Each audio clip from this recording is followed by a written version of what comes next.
Assalamualaikum warahmatullahi wabarakatuh kawan-kawan. Di video kali ini kita akan mengetes sebuah paketan motherboard. Jadi saya baru aja membeli sebuah paketan motherboard bekas, motherboard FM2 Plus ya, soket AMD dengan prosesor APU A6 6400K dan heatsink fan ori dan sebuah back panel. Alhamdulillah. Jadi motherboard ini saya beli seharga 270.000, lengkapnya ada di akhir video ya.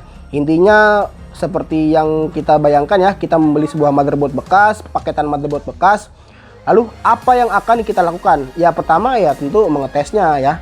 Nah ntar kita akan tes apakah ini motherboard normal. Kalau normal sih ya bagus lah ya. Tapi kalau ada kendala, si penjualnya mengasih garansi selama 3 hari. Jadi selama 3 hari kita bisa puas-puas ya ngetes pakai ini motherboard sampai kita yakin motherboard ini sehat seutuhnya. Kalau rusak kita bisa klaim, bang ini ada kerusakan, dan bisa ditukar dengan yang baru guys, atau dengan yang lain maksudnya walaupun ini bekas. Oke, intinya seperti itu ya. Kalau kalian membeli motherboard bekas, apalagi beli di online, kalau di online kan biasanya memang mengasih garansi cuma 3 hari ya. Nanti barang udah sampai kalian konfirmasi, lalu kalian tes sampai 3 hari tidak ada kelanjutan kabar, berarti garansi sudah hangus ya. Di atas 3 hari, mungkin seminggu, sebulan barangnya ada kerusakan, ya udah itu resiko kita, resiko membeli barang bekas gitu guys ya. Nah kalau misalnya kalian belinya di toko kan kalian bisa lihat sendiri, bisa dites ya, jadi nggak kena prank gitu sama penjual. Kalau kalian belinya di toko kan bisa dites ya, di tokonya ada komputernya, ada monitornya semua, kalian bisa lihat suhunya aman kah atau tidak booting error gitu kan. Nah kalau beli online ini kan yang kita takutkan barangnya sampai rumah ternyata cacat guys, minus. Nah seperti itu. Nah mungkin kalian akan berpikir apakah saya membeli ini online? Tidak, saya membeli ini di teman saya guys. Teman saya ini ya dia itu bisa dibilang ini ya ngerongsok. Jadi kalian jangan memandang sebelah mata, oh kalau rongsok berarti rongsokan semuanya rusak. Enggak guys, jadi kayak komputer bekas kantor, bekas bank ya, bekas warnet itu kan diborongin. Nah ini kanibalannya ya, kanibalannya yang masih utuh, yang masih sehat, biasanya dipilihin sama dia buat dijual lagi gitu. Seperti itu singkatnya ya. Nah jadi teman saya ini bisa dikatakan sudah ahli masalah komputer. Jadi biarpun dibungkus seperti ini, dia kan menjual untuk orang lain ya. Nah kadang-kadang untuk menjual ke saya dia kasih aja begini telanjang gitu, tanpa diplastikin seperti ini. Nah kalau untuk ke saya sih dia udah paham lah ya, sama-sama paham, sama-sama ngerti komputer. Tuh lihat. Secara sekilas dilihat dari bentuk fisik tidak ada IC yang kebakar, tidak ada kapasitor yang melendung, tidak ada masalah ya. Di bagian depan belakang ya memang bukan servisan ya, ini tuh bekas. Tapi tidak mengapa ya, maupun bekas atau servisan, yang penting barangnya normal gitu ya. Biarpun fisiknya terlihat oke, kalau nanti dites dia bermasalah kan nggak guna gitu ya guys ya. Oke, mungkin segini aja dulu ya dari fisiknya. Yuk sekarang motherboard ini akan kita tes di komputer kita guys. Lanjut. Oke guys, ini motherboardnya akan kita tes. Di sini kita sudah menyiapkan 2 buah RAM ya untuk kedua slotnya. Di sini menyiapkan sebuah flash disk ya untuk bootable mode, mau itu DLC boot atau HBCD terserah, atau mau langsung diinstal pakai Windows terserah ya, bebas. Di sini juga kita mempunyai sebuah monitor ya. Ini monitornya terhubung ya dengan di-sub. Kenapa dengan di-sub? Karena memang port dari si motherboardnya belum ada HDMI-nya guys. Nah ini masih menggunakan di-sub ya. Di sini juga kita menyiapkan keyboard PS2, keyboard USB, terus untuk speaker ya. Speaker untuk sound cardnya di sini sebuah kabelan dengan kepala RJ45 yang sudah tersetting DHCP server yang akan kita colokin ke sini. Terus mouse dan lain-lain ya. Nah intinya sekarang motherboard ini akan kita tes guys ya. Sebelum kita membayarnya merasa rugi kalau barangnya minus, ya mudah-mudahan sih nggak minus ya, mudah-mudahan barangnya sehat. Nah sebagai contoh seperti itu ya. Oh ya satu lagi, di bagian prosesor, biasanya kalau kalian membeli paketan motherboard prosesor seperti ini, si penjual melarang kalian untuk membuka-buka soket prosesor. Biasanya tuh di bawah ada segelnya, atau si penjual itu takut kalian melakukan human error. Takutnya kan pinnya bengkok atau patah, nanti motherboardnya tidak nyala. Dan penjual tidak memberikan garansi untuk itu. Jadi saran saya, prosesornya biarkan terhubung dengan heatsink fan seperti ini. Apalagi sebagai contoh ini sudah dikasih thermal paste. Nah, kalaupun belum dikasih thermal paste dan si penjual yang ngasih segel, kalian harus nurut ya. nggak akan meledak kok komputer tanpa thermal paste cuma 3 hari. Seperti itu. Untung-untung ini udah ada thermal paste-nya. Ingat ya, jangan dibongkar-bongkar. Setelah 3 hari kalau mau ganti prosesor boleh. Seperti itu etikanya ya guys ya. Oke, langsung aja. Yang pertama-tama kalian ini ya, kalian hubungkan 24 pin ya ke motherboard. Nah, ingat kondisi power supply-nya belum terswitching guys ya. Maksudnya kondisi power supply-nya dalam keadaan mati. Ini power supply and lag ya guys ya. Nanti untuk saya ngetes kalian hubungkan. Aduh maaf. Ya, seperti ini. Ingat bawahnya dikasih tatakan guys ya. Jangan langsung kaca atau keramik, nanti takutnya ada solderannya yang bengkok guys. Karena ini kan guys ya busa guys ya. Dengan styrofoam. Kalau sudah seperti ini, kalian berikan 4 power pin ya untuk prosesor. Biasanya ada di bagian kiri atas guys ya. Lanjut kita bisa masang RAM. Pastikan ya soketnya sudah bersih, RAM-nya sudah dikasih hapusan dan sudah dikoas lubangnya guys ya. Lubang soketnya. Ini juga dipasang lagi seperti ini. Ya, kalau sudah terpasang semua RAM-nya, lanjut kita pasangkan di bagian monitor boleh ya. Monitor seperti ini. Mohon maaf kalau kalingan ya, ini kamera seadanya, bukan kamera pun, ini cuma HP guys ya. Dan usahakan ludah kalian jangan sambil ngomong seperti ini guys. Ini kan saya buat tutorial, takutnya kalau kalian sambil ngomong ada ludah kalian yang mancerot ke motherboard bisa konslet guys ya, kena ludah kalian atau ketetesan keringat dari jidat kalian gitu guys ya. Oke, sudah terpasang seperti ini. Kita pasang juga di bagian keyboard PS2 nya guys ya. Mohon maaf apabila kurang kelihatan, memang tidak profesional guys ya, belum punya studio, kameramen atau apapun. Lanjut kita pasang si keyboard USB di belakang. Lanjut kita pasang si DHCP ya, kabelan. Oh iya, mouse belum. Mouse. Nah, ini sebagai pengetesan untuk si USB-nya saja guys ya. Tuh. Kalau seandainya ada USB-nya yang mati, nanti kan bisa kita ketahuan dan kita bisa komplain. Nah, dengan catatan USB-nya memang sudah bersih ya. Dengan catatan tidak ada yang namanya kotoran. Kalaupun ada kotoran, kalian boleh mencabut coloknya selama beberapa kali ya, agar si pinnya tergesek supaya kedetek. Kadang-kadang kalau yang udah lama nggak dipakai tuh lubang USB suka nggak ngedetek guys ya, karena kotor aja sih. Nah, kalau semua sudah terpasang secara sempurna seperti ini ya, nah kalian bisa lanjut menyalakannya guys. Oh iya guys, satu lagi, kita butuh speaker buzzer guys ya. Takutnya motherboard ini bisa bunyi guys kalau nggak ada RAM-nya. Nah, ini speaker buzzernya kita akan colokkan ke bagian motherboard. Di bagian motherboard biasanya tertulis speak ya, seperti ini nih. Speak ini untuk front panelnya, ini untuk speaker, ini untuk audio depan ya. Jangan sampai salah guys, salah bisa fatal nanti ya, tidak diinginkan. Ini kita pasang saja seperti ini guys. Nah, untuk speaker buzzer, ingat sudah terpasang semua seperti ini ya, kecuali SATA. Jadi kita tanpa menggunakan harddisk dulu guys nih ya. Ingat, jangan pakai harddisk dulu, saran dari saya. Usahakan kita bisa melihat logo BIOS-nya dulu deh ya. Oke, kalau sudah terpasang seperti ini ya, tidak ada kipas yang nyangkut kena kabel atau apapun. Nah, kalian boleh langsung menyalakan si power supply-nya guys. Cetek. Kalau sudah cetek seperti ini, kita akan jumper si front panelnya menggunakan obeng atau apapun ya. Yang jelas dari besi boleh. Bismillahirrahmanirrahim. Ini perdana guys. Perdana guys. Oke. Sudah terjumper. Kipas sudah menyala. Bunyi ya, bip barusan. Nah, ini monitor guys. Dan dia berbunyi lagi. Oke, 2 kali ngebip. Di sini ada tulisan ya, karena mungkin BIOS-nya error. Tadi kan baterainya habis saya cabut ya guys ya. Tadi saya lupa bilang, ini baterai cemosnya tadi sudah saya bersihkan ya, tapi tidak saya ganti guys ya, karena saya lihat masih bagus baterainya. Intinya karena dia mungkin settingan BIOS terreset atau gimana, dia tidak langsung masuk ke dalam bootable ya, malah masuk ke BIOS seperti ini. Kita tekan load optimize default and then boot. Oke. Nah ini langsung masuk ke DLC boot guys ya, DLC boot flash disknya. Ini tampilannya tampilan UEFI guys. Jadi kalau kalian mau merubah-rubah si settingan BIOSnya, kalian bisa reboot lagi, lalu tekan delete ya, supaya komputernya masuk ke dalam mode BIOS guys. Nah seperti ini.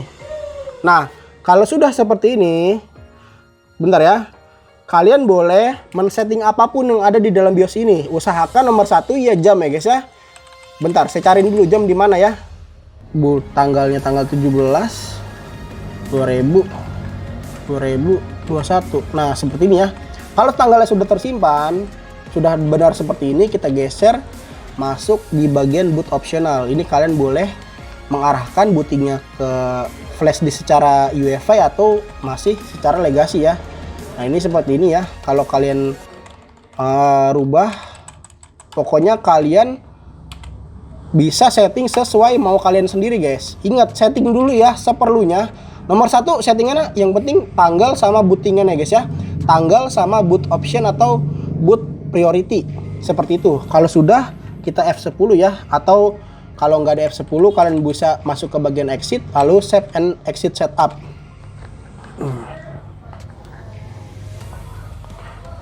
Dia akan booting ya. Beep, bunyi lagi. Nah ini masih nyala guys tuh ya. Tuh, ini artinya sehat walafiat ya. Ya sebenarnya belum menentukan juga ini sehat. Ntar kita akan tes lagi. Nah sekarang dia bootingnya masuk ke mode legacy guys ya. Beda dengan tadi. Tadi tuh UEFI. Oke, kita masuk ke bagian Windows 10 64 bit. Nah ini kalian lihat ya seperti ini. Loading files. Biarpun dia nyala seperti ini guys, ini belum menentukan kalau dia itu benar-benar sehat ya guys ya. Nanti kita akan melakukan pengetesan sedetail mungkin. Oke guys, kita sudah masuk ke dalam DLC boot ya. Di sini mouse-nya bisa digerakkan ya, mouse-nya bisa digerakkan, keyboardnya bisa digerakkan. Ini keyboard PS2-nya juga bisa digerakkan ya, tuh. Nah ini keyboardnya berarti soketnya nyala semua dong. Oke, untuk di bagian soket-soket input outputnya nyala semua ya, bisa dikatakan. Nah terus untuk LAN cardnya gimana? LAN card sama sound card. Oh iya guys, tadi sound cardnya lupa dipasang ya guys ya. Maaf guys, speakernya dulu guys. Ini power USB untuk speaker ya. Oke, terus ini untuk sound cardnya guys ya. Sound cardnya ke sini guys. Oke. Nah ini LAN-nya nyala dua-duanya ya, berkedip. Oke, lanjut kita masuk lagi ke bagian DLC bootnya. Oke. Di sini kita bisa lihat ya, di bagian kanan bawah ini kok enggak ter-DHCP ya. Kayaknya sih settingan Mikrotik saya nih. Tidak menjadi masalah. Kita akan setting secara manual dulu ya. Nah, kita akan setting secara manual 192, 198, 30. Ini kasih 17 atau misalnya 20 deh. 92, 168, 31. Nah ini intinya kalau kalian awam, kalian menggunakan DHCP dari modem untuk ke kabelannya. Kalau misalnya nanti sudah tanpa disetting pun bisa terkonek dengan internet, biasanya si slot LAN-nya ini normal ya. Ini pun sebenarnya kalau dua-duanya berkedip seperti ini, biasanya ini normal guys ya. Kita sudah masuk di bagian Google-nya. Sebentar. Apakah langsung bisa masuk ke bagian internet? Ya, mantap guys. Ini sudah bisa masuk ya ke halaman YouTube. Tuh guys ya, sudah bisa buka YouTube. Artinya LAN-nya ini normal guys ya. Nah, lanjut, apakah audionya normal? Untuk audionya kalian bisa klik di bagian kanan bawah. Lalu kalian centang-centangkan. Kalau dia nggak bunyi centang-centang, kalian klik di bagian tanda speaker seperti ini. Lalu klik di bagian advance, klik di bagian sini. Ah, kan bunyi kan? Bunyi kan? Bunyi kan? Bentar-bentar. Kiri. Oh, ini kanan kecil guys. Kalau kanan kecil seperti ini coba putar-putar ya. Takutnya ini kotor guys ya, lubang sound cardnya sudah lama tidak dipakai. Coba, tadi soalnya kanannya nggak bunyi guys, kiri dong bunyinya. Nah, bunyi kan? Nih, kiri dulu guys ini. Baru kanan. Oh iya, suaranya di dada guys ya, di mikrofon lupa. Sama aja lah, yang penting kedengeran. Oke. Keyboard, mouse, monitor, speaker, power supply, flash disk, booting, semua normal guys ya. Nah, kalau sudah kita yakin ini normal, apa yang selanjutnya kita tes? Yaitu SATA guys ya. Nanti kita akan tes menggunakan hard disk. Untuk penginstalan kita nggak mungkin install dari awal. Kita akan restore sysprep. Kalau kalian belum tahu tentang aduh, jangan disebut deh. Kalau nyebut kata-kata itu ntar dolar kuning. Pokoknya kita akan menggunakan hard disk dan kita akan install Windows lah, bahasa gampangnya seperti itu ya. Yuk lanjut. Kalau kita sudah yakin ya ini normal, nanti kita akan install Windows dan komputernya akan kita pakai untuk browsing, nyetel YouTube, main game berjam-jam atau berhari-hari sampai garansi 3 hari lewat. Berarti pure fix motherboard ini sehat. Ya walaupun sebenarnya ini dari teman saya guys, ini pure sehat karena dia udah bisa ngetes. Ini kan tutorialnya buat kalian seperti itu. Oke, lanjut kita pasang hard disknya, nginstal ulang. Oh ya guys, ada yang lupa. Jadi sebelum kita ngetes hard disk, nginstal ulang main game dan lain-lain, kita juga harus ngetes si lubang PCI-nya guys. Jadi sebelum lubang SATA, lubang PCI-nya dulu. Nah, sebagai contoh di sini misalnya kita punya VGA ya. Nah, ini VGA ini wajib kita colokin ke slot motherboard. Lalu untuk displaynya ini dari monitor masuk ke sini ya. Nah, nanti kalau misalnya keluar gambar di monitor seperti ini, berarti lubang VGA sehat ya, slot PCI Express-nya sehat, normal, dan si motherboard sehat-sehat saja. Ada lagi guys yang agak ketinggalan tadi. Jadi ini kan sebelum kita pasang hard disk ya untuk diinstal ulang. Untuk ngecek suhu ya guys ya, tadi lupa guys. Di sini ada hardware tools ya. Sebagai contoh kita masuk di bagian aplikasi HW Monitor guys. Di sini kalian bisa lihat ya, apakah suhunya wajar atau suhunya tidak wajar, atau voltasenya tidak wajar ya. Sebenarnya untuk voltase tidak menjadi acuan ya, selama masih power supply-nya sehat-sehat aja, karena tidak terlalu akurat ya kalau kita melihat voltasenya hanya dari angka di motherboard saja gitu. Oke, intinya seperti ini aja ya. Nah, ini komputernya sudah mati. Lanjut kita bisa pasang si harddisknya ya. Ini flash disknya udah dicopotin yang berisi DLC boot. Untuk power SATA-nya kita bisa colokin ya dari si power supply ke harddisk, power SATA. Terus untuk SATA-nya kita bisa colokin ke bagian motherboard ya. Ini colokin ke SATA yang paling pertama guys, SATA 0. Bisa kan ada 0, 1, 2, 3 ya, atau 1, 2, 3, 4. Nah, untuk nyolokinnya kalau sudah terpasang seperti ini, kalau kalian percaya ini motherboard bekas dan masih mengkilap, nggak usah dicabut colok. Kalau seandainya kalian ragu ini motherboard sudah lama tidak dikasih hard disk, atau mungkin kalian curiga di sini pin-pinnya kotor, kalian bisa mencabut coloknya selama beberapa kali ya, mungkin sekitar 3 kali atau 5 kali. Nah, lalu kalian pasang seperti ini. Kalau sudah terpasang seperti ini, lanjut komputernya bisa kalian nyalakan ya dengan cara di jumper lagi. Nah, di jumper lagi sampai nyala. Oke, komputernya sudah nyala.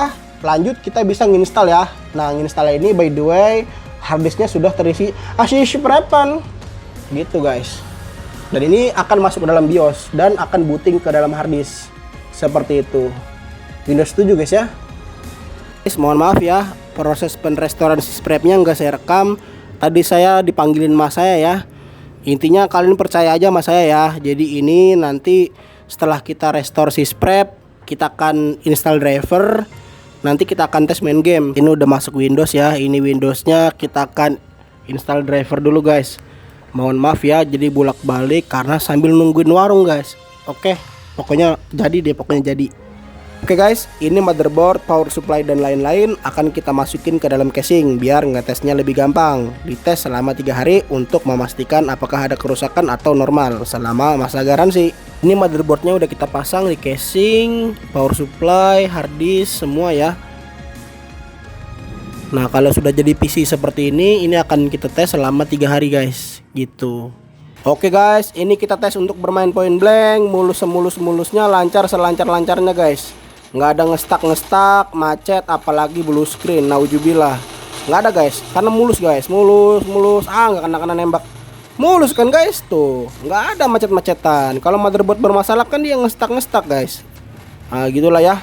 Oke guys, sudah hari ketiga kita beli motherboard bekas, di tes Windows, install game untuk dijadikan komputer server. Nyalahnya sehari 12 jam lebih, nggak mati-mati. Ini dan normal sekali guys ya. Udah dipakai ngapain aja ini normal. Nih motherboardnya nih ya. Tuh.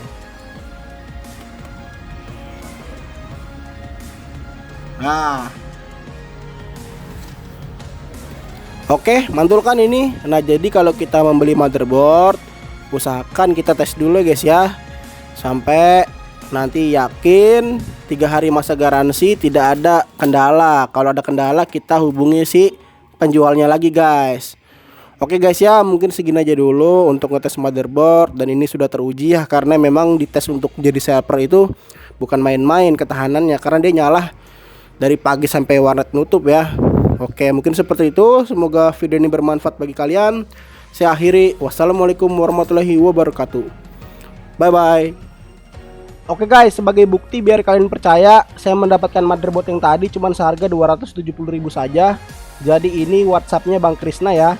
Dia sering nawarin motherboard bekas ke saya nih, lihat. Motherboardnya penuh debu seperti ini, kotor banget ya. Nah, bahkan yang tadi kita pakai itu udah mulus banget, semulus-mulusnya karena memang sudah dibersihkan. Nah, ini dia tuh sering nawarin motherboard paketan-paketan ke saya seperti ini. Tuh. Ini kalau kalian beli di online, harganya nggak mungkin semurah ini ya. Ini harganya memang udah harga CS ya, harga teman. Jadi bisa dijual lagi. Nah, ini saya nanya serinya seri apa. Terus setelah saya tahu 6.400, saya tawar 250.000 ya. Dia bilang 270.000 aja, lalu deal. Ada garansi nggak 3 hari. Dan setan pun berlanjut sampai dia datang ke rumah saya. Seperti itu guys. Jadi percaya ya sama saya bukan tukang bohong kok.